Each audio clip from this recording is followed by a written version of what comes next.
Ako'y noon naglalakad sa isang hagdanan, sa isang eskwelahan na nakakatakot.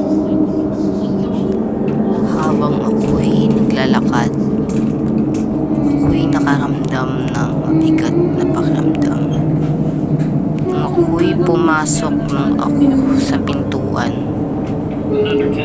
nakaramdaman ko siya na malapit lang siya sa akin at katabi ko lang.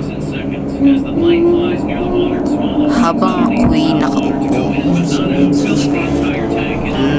marami akong nakaramdaman na nandyan siya.